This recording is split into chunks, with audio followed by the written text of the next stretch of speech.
La section de tribunal de Guiglo a condamné à 20 ans de prison ferme 2 dangereux coupeurs de route dans cette localité.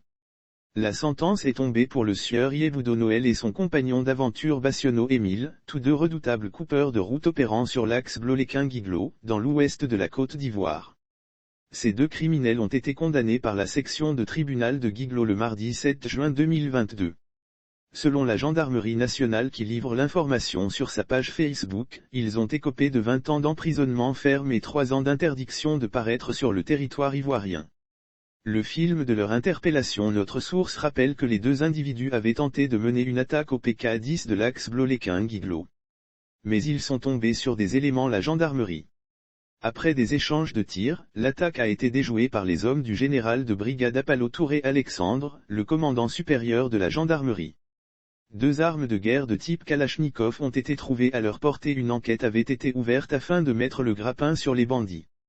En fin de compte, le 27 mai 2022, Yeboudo Noël et Bassiono Émile ont été interpellés au quartier Nicla et à Harmonie.